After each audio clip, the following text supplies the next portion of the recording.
le service divin. Tels sont les thèmes que nous allons discuter ce matin. Et ça nous prendra quelques temps par la suite. Frères et sœurs, nous voulons parler du service divin. Mosala ya Nzambe. Mosala ya Nzambe. Frères et sœurs, le service divin, c'est un thème qui ne disparaît pas dans le temps ni dans l'espace. Quand on parle du service divin, c'est un thème qui demeure. C'est un thème qui reste. Les hommes passent. Les hommes de Dieu puissants sont passés.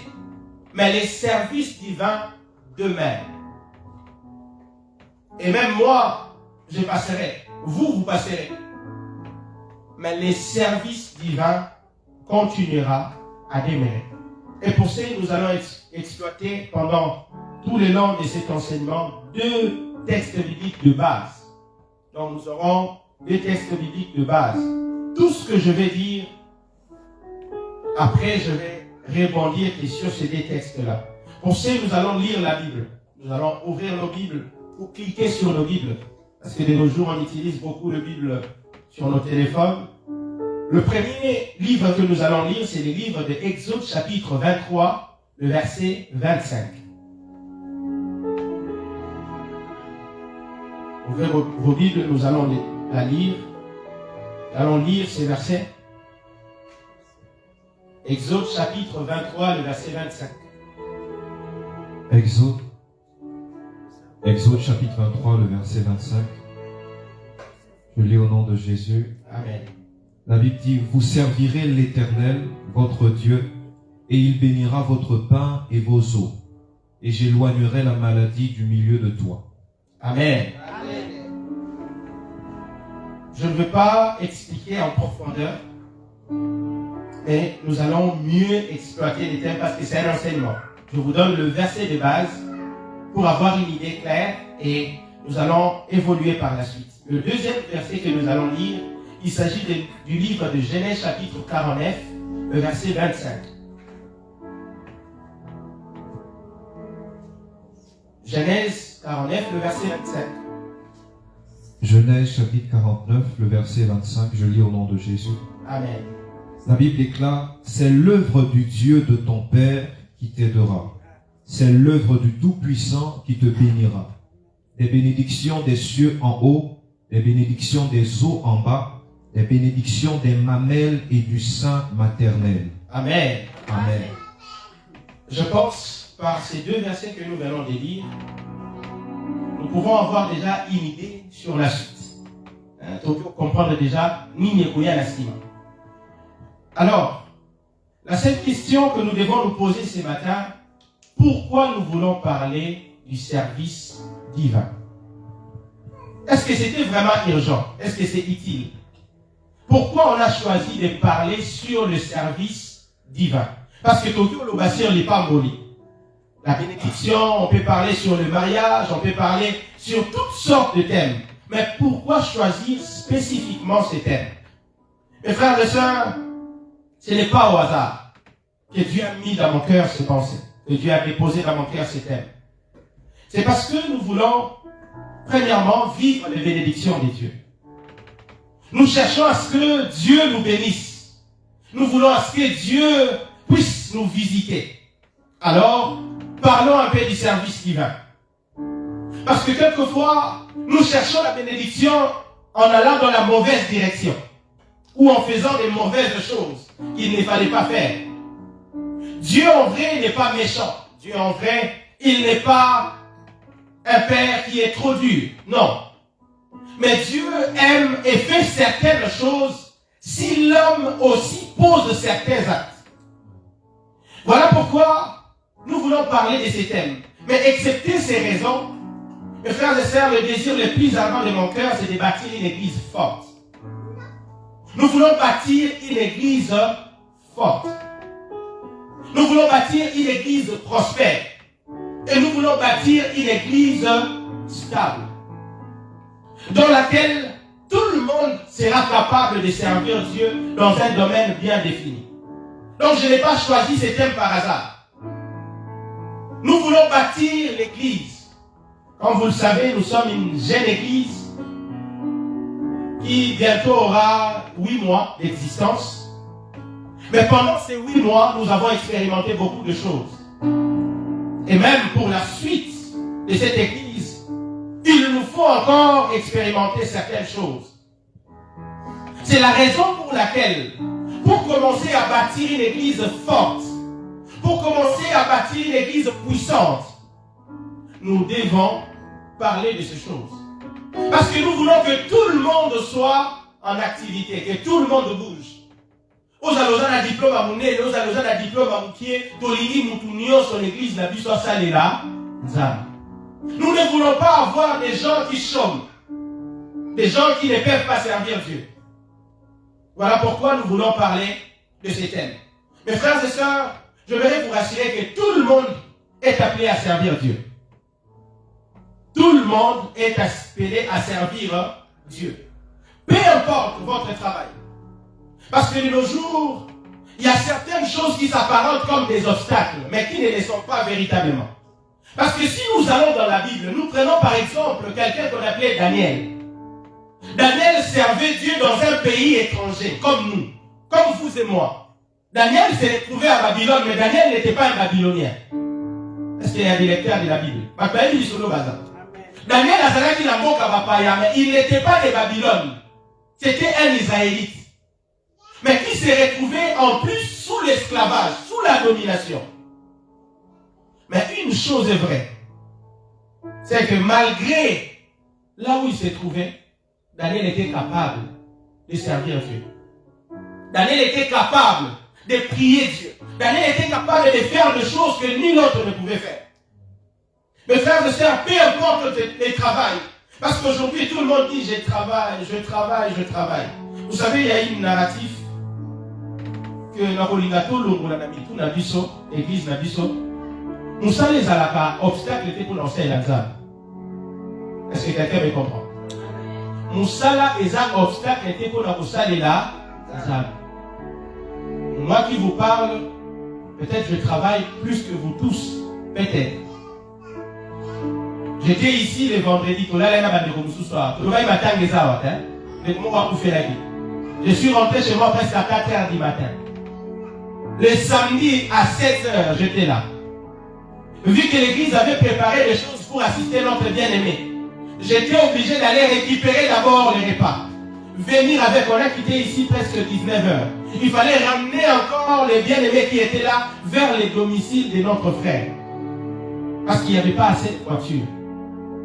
Mais, excepté tout ça, je suis rentré chez moi à 21 h. On a quitté à 14 h pour rentrer à la maison à 21 h. Et le matin, je suis là.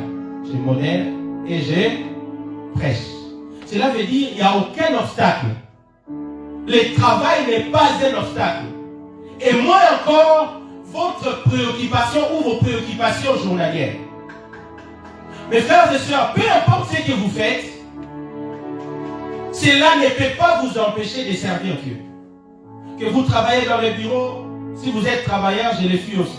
Je travaille quelque part. Et d'ailleurs, je suis parmi les gens qui se lèvent tôt en France. Tous les 4 h du matin, je suis debout pour me préparer à aller travailler. Mais le mercredi, je viens diriger la prière ou je viens prêcher après avoir travaillé. Mes frères et sœurs, avoir une famille, avoir une maison, cela ne peut pas vous empêcher de servir Dieu. Je suis en train de marquer les choses que les gens appellent des obstacles. Papa, on a lancé la zone d'été pour la nuit. Est-ce qu'on a la banane? Et puis que bana. Mais tu avais demandé à Dieu de donner des enfants. Et après, ces enfants deviennent un obstacle. Non. Dieu ne peut pas te bénir et faire de cette bénédiction un obstacle qui l'empêchera, lui, de prendre sa part dans ta vie. La Bible déclare, c'est la bénédiction de l'Éternel qui enrichit et qui ne se fait suivre d'aucun chagrin. Donc si Dieu peut bénir, si sa bénédiction peut enrichir, derrière la bénédiction de Dieu, il n'y a aucun obstacle que l'homme peut trouver pour ne pas servir Dieu. Mes frères et sœurs, peu importe votre situation familiale, votre condition de vie actuelle, ou à venir, rien, alors rien ne peut nous empêcher de servir Dieu. 2 Timothée chapitre 4, le verset 1er. Qu'est dit la Bible? Lisons. 2 Timothée chapitre 4, le verset 1er. La Bible dit ceci. Je t'aconjure, c'est l'apôtre Paul qui parle à son fils spirituel Timothée. Il dit à Timothée ceci. Je t'aconjure devant Dieu et devant Jésus-Christ, qui doit juger les vivants et les morts, et au nom de son apparition et de son royaume. Prêche la parole. Insiste en toute occasion, favorable ou non. J'aimerais qu'on s'arrête là. Ici, l'apôtre Paul parle à son fils Timothée. Il lui dit, Timothée, tu dois servir Dieu en toute occasion, favorable ou non favorable. Vous voyez, l'apôtre Paul, les grands apôtres de la Bible, il avait aussi la connaissance qu'il nous arrive des fois des situations compliquées. Que l'homme pouvait dire, ici je ne pourrais pas servir Dieu. Mais nous allons voir dans la même vie de cet homme qui s'appelle Paul, lorsque nous lisons les livres des Actes des Apôtres, les chapitres 16, nous allons voir que cet homme était enchaîné. La Bible dit qu'ils ont été mis en prison, Paul et Silas. Enchaînés, liés, jetés en prison, et pas n'importe quelle prison, une prison intérieure. Mais les choses qu'il disait à Timothée, c'est ce qu'il est allé appliquer dans la prison. La Bible dit, au milieu de la nuit, l'apôtre Paul commençait à chanter et à louer. Et ils se sont mis à prier. Et qu'est-ce qui s'est passé? Il y eut un tremblement de terre. Il s'est retrouvé dans une situation défavorable. Il s'est retrouvé dans une situation où il n'avait pas commis une infraction, mais on les jette en prison. Mais dans la prison, l'apôtre Paul n'a pas pu s'arrêter. La prison ne l'a pas arrêté. Voilà pourquoi il dit ici à Timothée, en toute occasion, favorable ou non favorable, tu dois prêcher la parole. Parce que dans la prison, si vous lisez les livres des Actes des Apôtres, chapitre 7, vous allez voir que l'apôtre Paul a gagné la vie du geôlier, du surveillant qui était établi à côté d'eux. Après les tremblements de terre et les chaînes qui se sont rompues, cet homme pensait que les prisonniers s'étaient enfuis. Quand il s'avançait, il voulait se faire du mal. L'apôtre Paul a dit non, non, non, non, ne te fais pas du mal. Nous sommes tous là. Cet homme a été saisi. Et après, il lui a posé la question, que dois-je faire? Ils ont gagné quelqu'un dans une situation défavorable. Mes frères et sœurs, nous voulons que dans cette église, qu'il n'y ait pas de personnes qui se diront, moi je ne vais pas servir Dieu. Regardez mon âge, dans la Bible, il y a des femmes qui étaient plus âgées, à l'occurrence Anne. Elle priait et elle gênait malgré son âge avancé. C'est l'une des femmes qui ont prophétisé sur l'avenir de Jésus. Lisez les livres de Luc, je crois, ou Matthieu chapitre 2, lorsque Jésus est allé dans les temples pour se présenter, il y avait une prophétesse, mais qui était âgée, vieille, qui a servi Dieu. Et que dirons-nous d'Abraham? Que dirons-nous d'Isaac? Frères et sœurs, l'apôtre Paul dit ici, en toute occasion, favorable ou non, prêche la parole. Il continue et dit, reprend, censurre, exhorte, avec toute douceur en instruisant. Mes frères et sœurs, ce matin, mon cœur est lourd. Mon cœur est lourd, pourquoi? Lourd du fardeau que Dieu a déposé au-dedans de moi. Lourd de la charge que Dieu a mis en moi. Pour pouvoir accomplir cette œuvre que j'exerce. Nous sommes tous appelés à servir Dieu. Peu importe les diplômes. D'ailleurs, dans cette église, quelquefois, les gens qui ont ramené beaucoup de personnes, ce ne sont pas des gens qui ont des diplômes. C'est toujours au Canada. Mais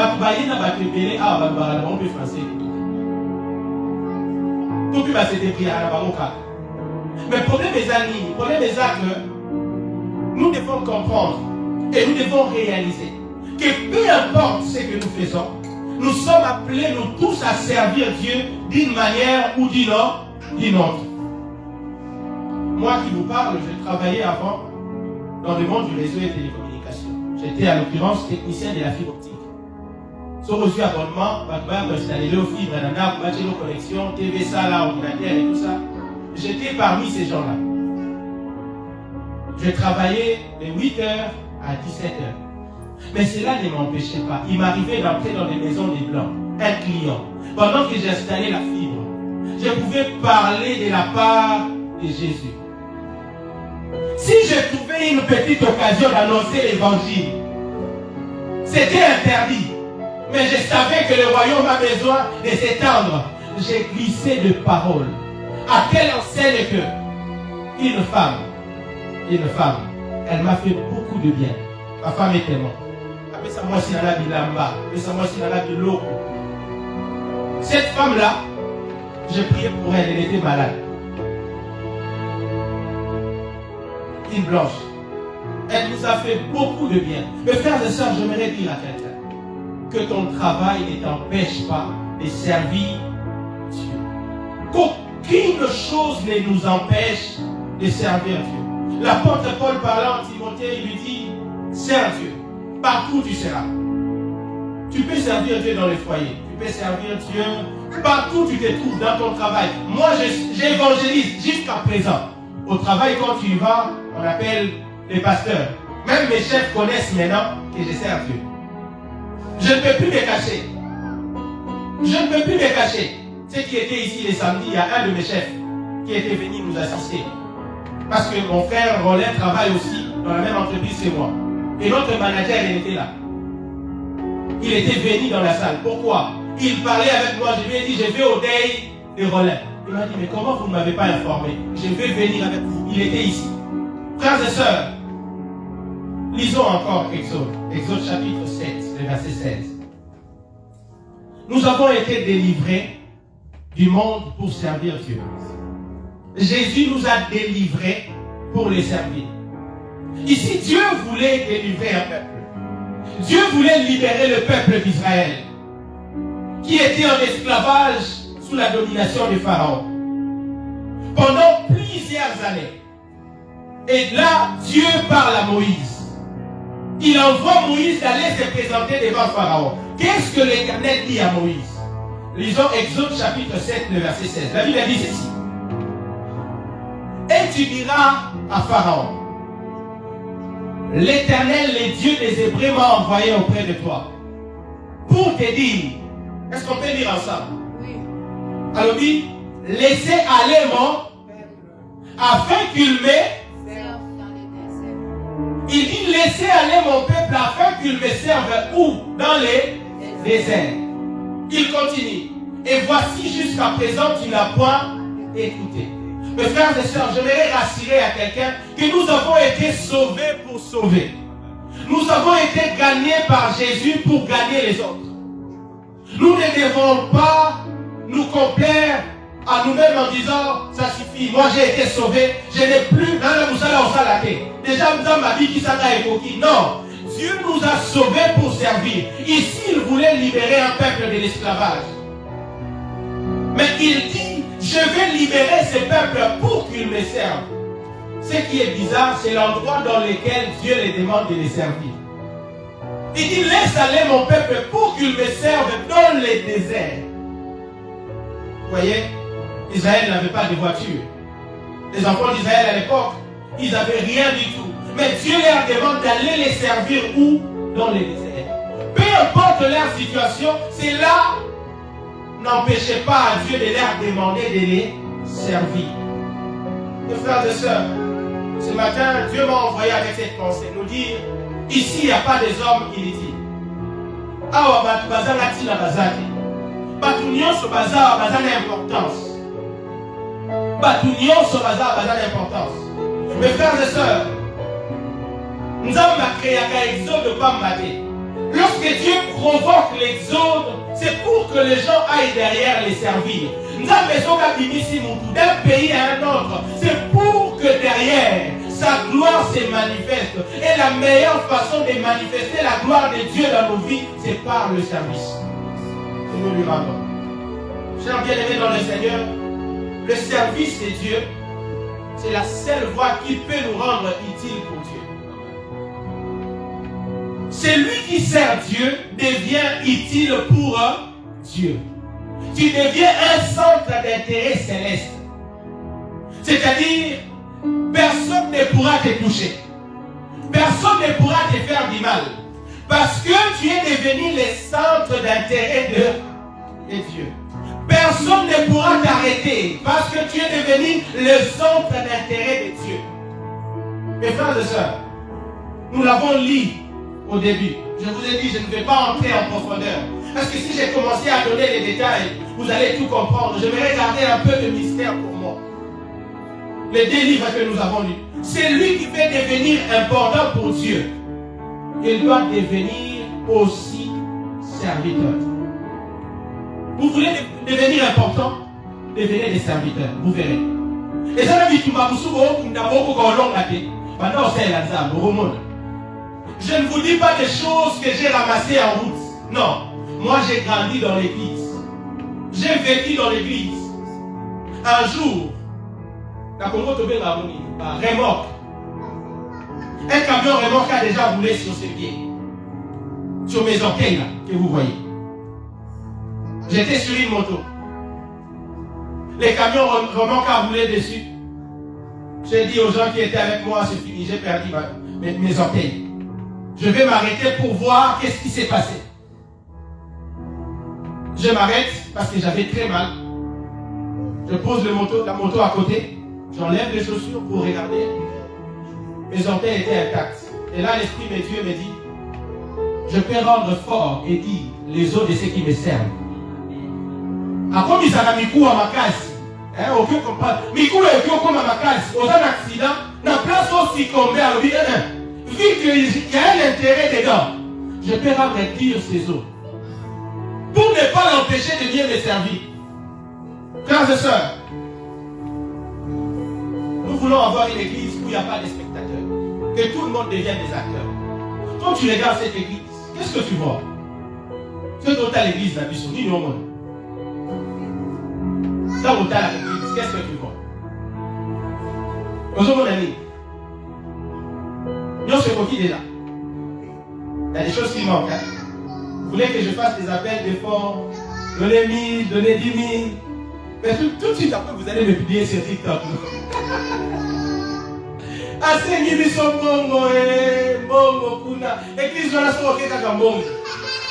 Mais regardez autour de nous. Vous allez voir qu'il y a des choses qui nous manquent. Amen. Et ces choses demandent que vous et moi, nous puissions entrer dans le système. L'église où il y a de la place pour tout le monde. Les places ne sont pas limitées. Il y a de la place pour tout le monde. Si vous voulez servir Dieu ici, vous trouverez votre place. Et personne ne va s'opposer à ce que vous voulez faire. Parce que nous voulons servir. Frères et sœurs, la puissance d'une église se trouve dans le nombre de personnes engagées à servir Dieu au sein de cette organisation. Une église puissante, c'est une église où les gens se sont engagés à servir Dieu. Plus nous serons nombreux, plus l'église aussi va aller de mieux en mieux. Mais si toute la charge repose sur le pasteur, c'est bien. Mais le jour où le pasteur tombe malade, qu'est-ce qui va se passer? Vous allez venir là, pasteur, tu es du bosser Christ, écoute ça la rocane. Ça, ce sont les conséquences de là où les gens ne servent pas Dieu. Mais nous ne voulons pas ces choses. Je sais que Dieu nous prêtera toujours vie et la bonne santé. Mais nous voulons devenir une église forte, une église puissante. La puissance se résume aussi dans le nombre de personnes qui travaillent dans une organisation. Dans ce monde actuellement, quand on parle des armées puissantes, on compte le nombre de militaires qu'une armée possède. Avant de calculer ou de regarder les matériaux qu'ils utilisent, ils regardent d'abord le nombre d'hommes. Frères et sœurs, aucune église ne peut se développer sur la terre que par son leader. Aucune église ne peut se développer que par son leader. Vous pouvez avoir une grande vision, mais si vous n'avez pas de personnes qui accompagnent la vision, qui s'imprègnent de la vision va s'éteindre. Et quelquefois, ça sera difficile de la matérialiser. Elle dit, bon, mais ceux qui battent, il y a besoin de bazate. Vous savez, on est Est-ce que quelqu'un me comprend? Ce qui va tout cette œuvre ne pourra pas voir le jour. C'est comme ça qu'on dit souvent dans la Bible. Dieu donne la vision et il donne la. Mais la provision, ce sont des hommes et des femmes. La provision, ce n'est pas les chaises. Non, la provision, ce n'est pas l'argent. Vous savez, quand on a commencé cette église, lorsqu'on nous a donné les montants du loyer qu'on doit payer ici, pour moi, c'était une mer rouge. On n'était que 5. 5 qu'on a tout compté avec mon fils. On n'était que 5. Alors, vous regardez la somme à payer tout le mois. Vous dites, comment ça va se passer? Frères et sœurs, c'est grâce aux hommes et femmes que Dieu a placés autour de nous que nous avons commencé à payer cette salle. C'est-à-dire la vision elle est là. Mais cette vision demande de l'argent. Je n'ai pas tout ce qu'il faut. Il a fallu que les autres mettent la main dans leur poche pour qu'on commence à payer la salle. Et si je dois aller plus loin, vous savez que même Jésus en venant sur la terre, il n'a pas travaillé tout seul. Jésus le Christ, il n'a pas travaillé tout seul. Lisez vos Bibles, vous allez voir. Il avait 12 disciples. Au début, ils étaient 60. Les autres sont partis. Mais il avait 12 disciples. Pourquoi Jésus devait avoir des disciples? Si nous lisons la Bible, dans le livre de Jean, chapitre 4, verset 1er, il y a certaines choses que Jésus n'a pas fait lui-même. Jésus ne baptisait pas seul partout. Jésus ne faisait pas tout partout. Certains miracles de la Bible, ce sont les disciples de Jésus qui les ont faits. Un grand leader. La Bible dit qu'il était homme et il était Dieu. Mais il est descendu sur la terre avec l'apôtre Jean, Marc, Matthieu, Luc. Il voulait des gens. Même Judas, celui qui l'a trahi, c'était sa mission. Il était aussi disciple de Jésus. Dans Jean chapitre 4, le verset 1er, la Bible nous renseigne quelque chose. La Bible dit ceci. Le Seigneur sait que les pharisiens avaient appris qu'il faisait et baptisait plus de disciples que Jean. Le verset 2 ajoute, toutefois Jésus ne baptisait pas lui-même, mais c'était ses disciples. Vous voyez? On apprenait qu'il y avait beaucoup de miracles qui s'opéraient. Les gens se demandaient, mais comment ça se fait? Or, il n'était pas les seuls à faire des miracles. Même ses disciples priaient et les esprits mauvais sortaient des corps de personnes. Mes frères et sœurs, chacun d'entre nous a un talent.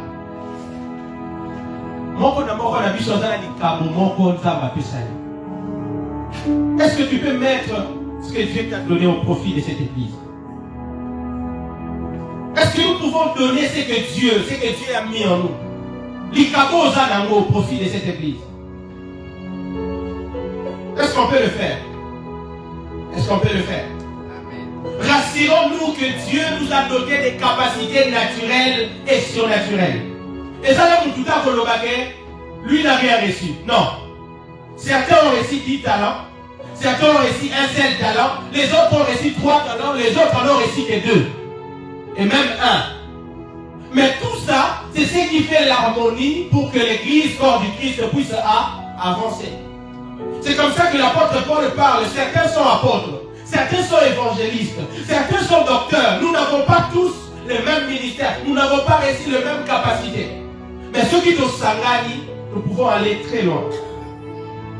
Et la Bible appelle toutes ces choses des talents.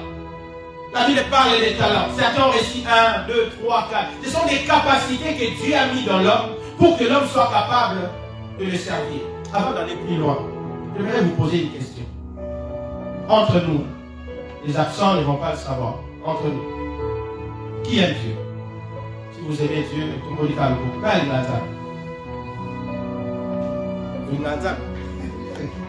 Amen. Merci beaucoup, merci beaucoup. Soyons véridiques, hein? Nous sommes dans la présence de Dieu. Il ne faut pas mentir. Donc nous tous, nous aimons Dieu. Lisons alors une histoire qui se passe. Prenons nos Bibles dans les livres de Jean chapitre 21. J'ai copié le maître, hein? C'est pas moi, c'est pas mes idées, c'est les idées de Jésus. Lisons. Jean chapitre 21, on commence à partir du verset 15. La Bible a dit, merci mon frère, la Bible a dit, après qu'ils eurent mangé, Jésus dit à Simon-Pierre, fils de Jonas, m'aimes-tu plus que le même cesse? C'est Jésus, par lié dans ma disciple, il a opposé par mon moutuna. Ah oui, Simon, Pierre, est-ce que il continue. Il répondit, oui Seigneur, tu sais que je t'aime. Jésus lui dit quoi? Paie mes agneaux. Il ne lui dit pas, arrête-toi là. Ce que l'Imagangaï, beaucoup là-bas, pâté, la liga de la Kissibongo. Il dit, paie mes agneaux. Il continue encore, le verset 16. Il lui dit encore une seconde fois. C'est Jésus qui parle à Pierre. Je vais situer ce contexte. Ce que nous sommes en train de lire se passe après la résurrection de Jésus. Il est déjà mort et ressuscité, et là il apparaît à ses disciples. C'est-à-dire, Pierre l'avait déjà renié avant. Pierre a allé à Jésus. Jésus a séduit. Mais là, Jésus est ressuscité et il vient apparaître aux disciples. Il a mangé avec eux. Et là, il lui pose la question. Le verset 16 nous dit, il lui repose la question une seconde fois. Simon, fils de Jonas, m'aimes-tu? Est-ce qu'on y parle? Pierre lui répondit, oui Seigneur, tu sais que je t'aime. Jésus lui répète la même chose. Paie mes brebis. Et le verset 17, il lui dit, pour la troisième fois, il répète la même phrase que je viens de vous poser. Ah, est-ce qu'on y a? Il lui pose la même question. Il lui dit, Simon, fils de Jonas, m'aimes-tu? Pierre fit attristé de ce qu'il lui avait dit pour la troisième fois, m'aimes-tu? Et il lui répondit, Seigneur, tu sais toutes choses. Tu sais que je t'aime. Jésus réplique encore une fois. Paie et brebis.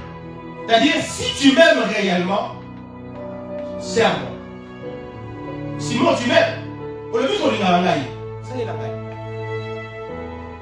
Frères et sœurs, la meilleure expression d'amour que l'homme peut exprimer envers son Créateur, c'est le service. Moi qui vous parle, tu ne peux pas me flatter par des paroles. Moi, je regarde les actes. J'ai grandi dans l'église, j'ai toujours servi. J'ai fait l'évangélisation avec mes uniformes en bleu blanc. Mon pasteur Delvaux qui vous dit, peut vous le témoigner. Je connais encore mes encadrés. En bleu blanc, la outil classe, la liété, Nanzala, pour à midi, aux autres de la évangélisation Baya. Comme il a qui s'est soleil du bien, la Limba, en face soit. Nous partions là-bas pour prêcher l'évangile. Et c'est là où j'ai commencé à découvrir que j'avais des choses à moi. On pouvait prier pour un papa malade. Après l'avoir annoncé l'évangile. Et vous voyez les dimanches, le papa venir à l'église. Qu'est-ce qui s'est passé? Vous avez prié pour moi. J'étais malade pendant longtemps et j'ai été guéri. Je l'ai découvert sur les champs de l'évangélisation. J'étais encore en bleu blanc. Et pour aller plus loin encore, Dieu m'a dit, moi je t'attends dans les départements de l'intercession. J'ai quitté l'évangélisation pour aller dans les départements de l'intercession. Et là, j'étais devenu même dirigeant du département de l'intercession. Donc moi, je connais tout. Je connais tout. J'ai commencé à diriger les gens, pas ici. Depuis Moka.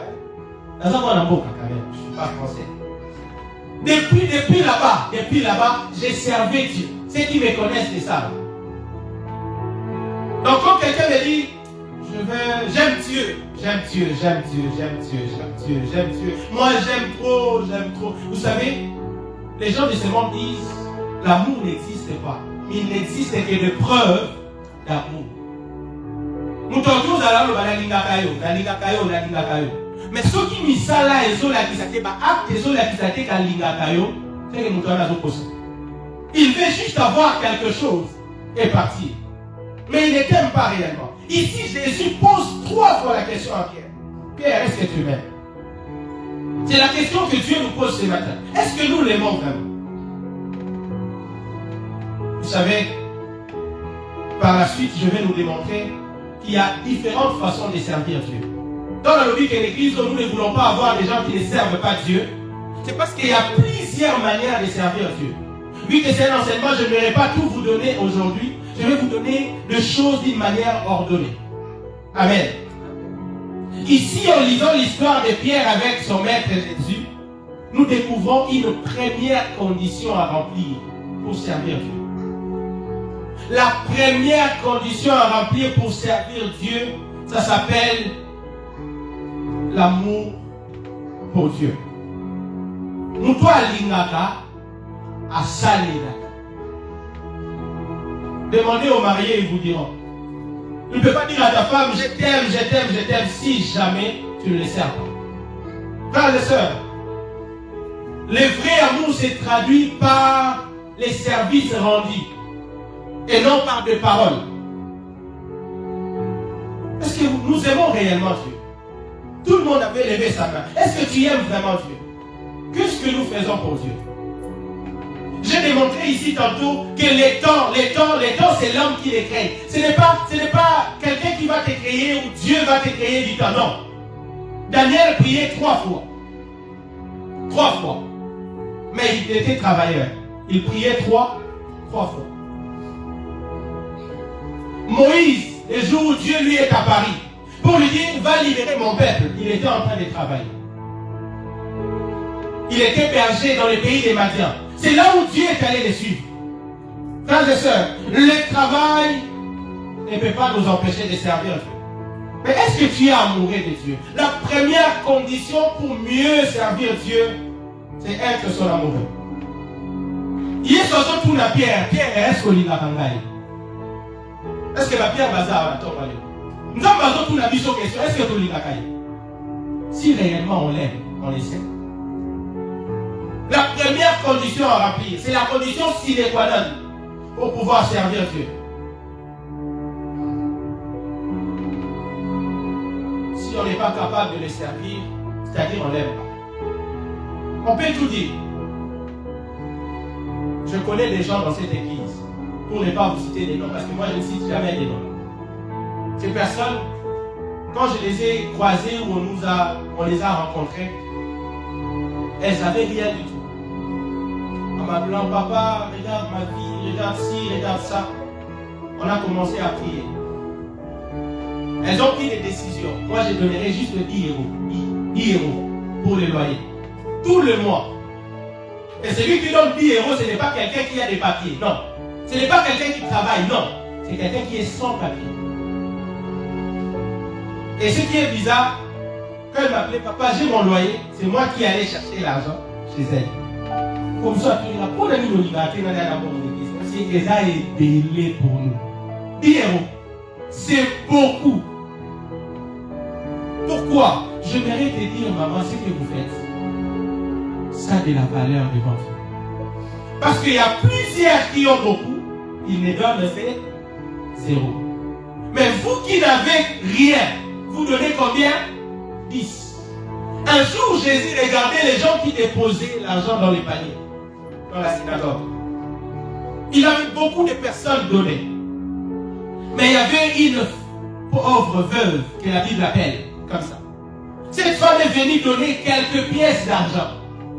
Jésus s'est levé en disant, celle-là, elle a donné plus que tous ceux qui sont passés avant. Pourquoi? Il dit parce qu'elle a donné de tout ce qu'elle avait, de tout son nécessaire pour vivre. Je ne vous dirai pas les détails concernant cette personne-là. Aujourd'hui où nous parlons, elle n'est plus dans la situation d'avant. Elle n'est plus dans la situation d'avant. Donc si avant, elle n'avait pas la situation, maintenant tout est OK. Mais elle ne donnait que 10 euros. Et moi, ça m'est choqué d'ailleurs. Je disais, mais en réalité, c'est nous qui devons apporter de l'aide. Non. Je disais, non. J'ai senti ça dans mon cœur. Aujourd'hui, les choses ont changé. Les choses ont changé. Frères et sœurs, Jésus pose la question à Pierre.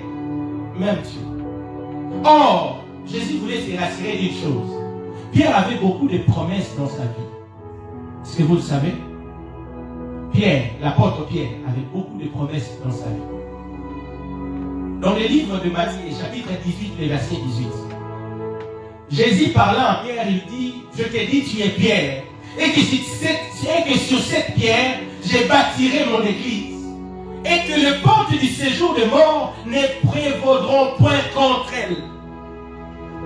C'est-à-dire, Jésus, quand il voyait Pierre, il savait que c'est lui qui devait avoir les clés de l'église. Lorsque nous allons dans le livre des Actes des Apôtres, chapitre 2, le jour de la Pentecôte, le jour de la naissance de l'église, l'homme qui a pris la parole, Moutoua Teya,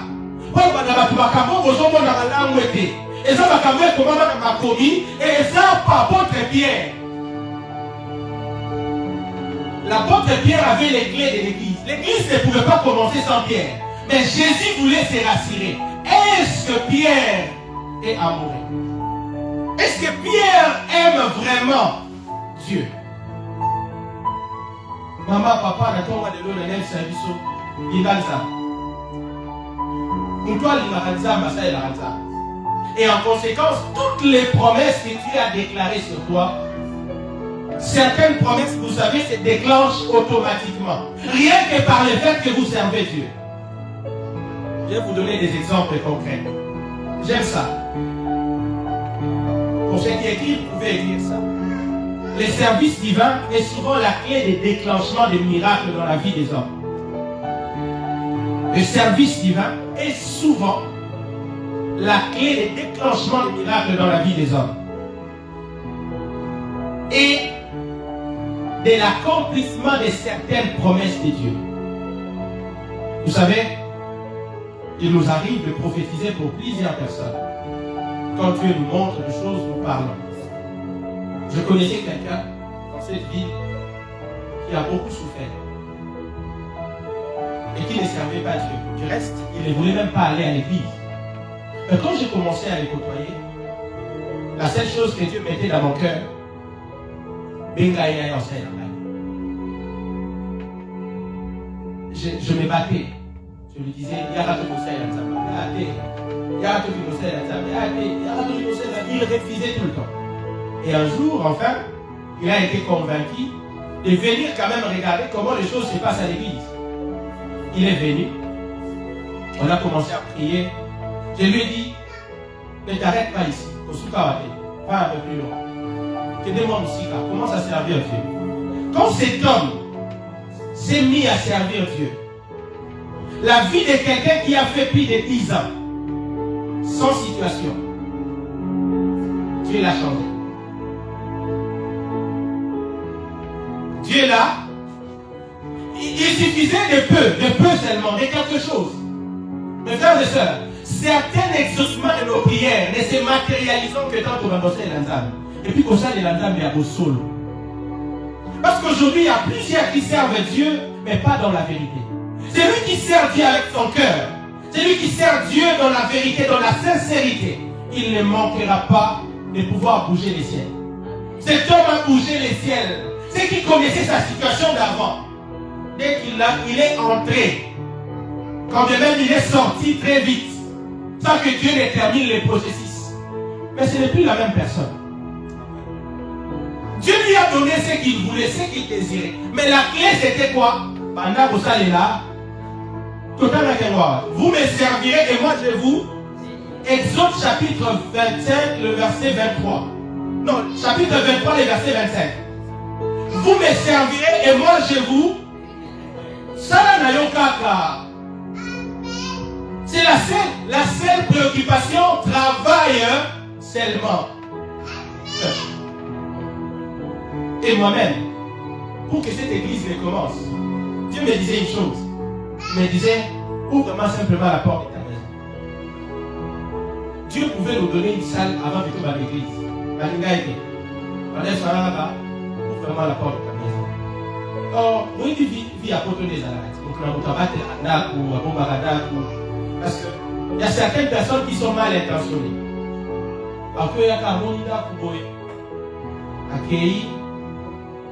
Vous savez ce qui se passe après, non? Je ne dirai pas. Tout le monde sait. Je sais que vous n'êtes pas ignorant de ce qui se passe. Alors moi aussi j'étais comme nous tous. Je disais, Seigneur, je n'ouvrirai pas la porte de ma maison. Mais un jour, je priais la nuit. Il m'a dit, Jonathan, si tu veux voir cette église commencer, je t'ai envoyé en France avec une vision, avec une mission. Ouvre-moi la porte de ta maison.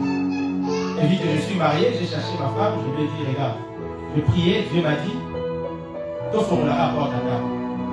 Elle encore, c'est plus que moi. Mais ça m'a dit, tout ça, Nini, t'offres la porte à table. Comment il va débat? Mais dès lors qu'on a dit oui à Dieu, on a prié une seule fois là. C'est quelqu'un comme ça. Tout ça, mais la mort qu'on a. Le jour où on a ouvert la porte, les gens sont venus, on a prié la première fois. C'est fini. Après cette séance-là, j'ai vu des gens se dire, Dieu m'a mis à cœur, on va l'appeler sa Bible là. Est-ce que tu as la place? Tout ça, mais la mort on a pour tout le monde. Nous avons l'ingaki kaka, tout le monde. Les amis, le rôle à fond. Frères et sœurs, je vais vous donner encore un autre exemple. Lisons les livres des 2 rois, c'est là où nous allons nous arrêter. 2 rois chapitre 4. 2 rois chapitre 4, à partir du verset 1. On nous parle d'une femme. Elle était veuve. Elle avait perdu son mari. Mais ce qui est crié dans cette histoire, c'est que son mari n'était pas n'importe qui. Son mari était un prophète. Mais quelquefois, nous les hommes de Dieu, nos vies ne sont pas faciles. Donc le mari de cette femme qui était prophète avait des problèmes.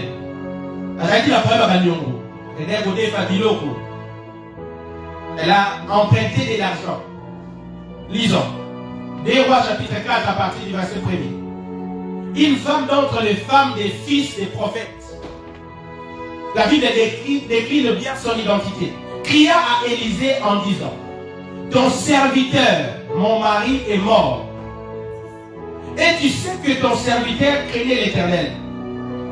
Or, les créanciers venaient pour prendre mes 2 enfants et en faire ses esclaves.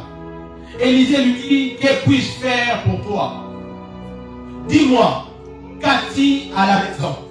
Elle répondit, ta servante n'a rien du tout à la maison qu'un vase d'huile.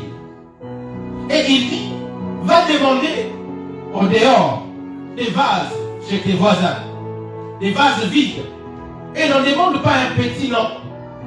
Quand tu seras rentré, tu fermeras la porte sur toi et sur tes enfants. Tu verseras dans tous ces vases et tu mettras de côté ceux qui seront pleins. Alors, elle les quitta. Elle ferma la porte sur elle et sur ses enfants et il lui présentait le vase. Elle versait. Lorsque les vases firent plein, et elle dit à son fils, présente-moi encore un vase. Mais il lui répondit, il n'y a plus de vase. Et l'huile ça. Frères et sœurs, dans cette histoire que nous venons de lire, quelque chose de bizarre se passe. Une femme qui va voir le prophète Élisée. Mais ce n'était pas n'importe quelle femme. Elle était femme d'un serviteur de Dieu, un prophète. Mais le prophète avait des dettes. Le prophète est mort et la femme est restée avec des dettes. Alors, lorsqu'elle se présente, c'est bien, elle ne s'est pas présentée avec sa propre identité. Peut-être sur le même combo dans la main, le prophète allait dire, je te recevrai 3 jours plus tard. Mais elle est allée dire au prophète Élisée, ton serviteur, qui était mon mari, est mort. Je suis la veuve de ton serviteur. Elle a caché son identité. C'est comme si maman avait dit que le fait qu'elle sans se présenter elle-même va déclencher quelque chose du ciel. C'est comme si elle le présentait, elle se disait non, je vais aller non pas pour demander de l'argent à mon propre nom, mais je vais aller au nom de celui qui est mort. Mes frères et sœurs, je vais dire à quelqu'un, même quand tu seras mort, si tu as servi Dieu, tu auras ta récompense. Tes enfants, les enfants de tes enfants ne mourront jamais intacts. C'est comme ça que David peut dire, j'étais jeune et j'ai vieilli. Je n'ai point vu les justes être abandonnés, ni sa postérité. Mendiant-le. Mes frères et sœurs, ce que tu fais aujourd'hui pour Dieu, ça va crier des générations et des générations après. Nous savons tous que quand un homme meurt, son histoire finit. Ça s'arrête là.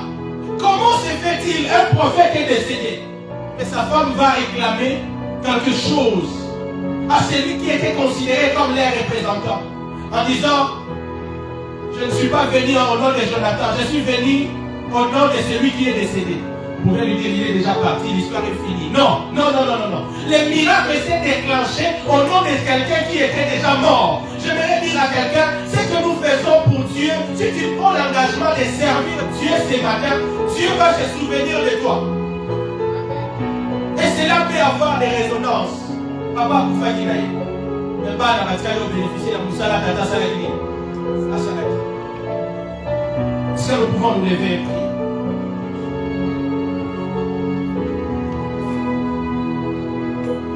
Nous lever. Est-ce que tu aimes Dieu? Est-ce que tu aimes Dieu? Avant de quitter cette chair, je vais lancer l'appel à ceux qui veulent entrer dans un département. Parce que nous ne voulons plus que l'Église continue de fonctionner de cette façon. Nous voulons que chaque personne se retrouve quelque part. Napesi, Nyonso.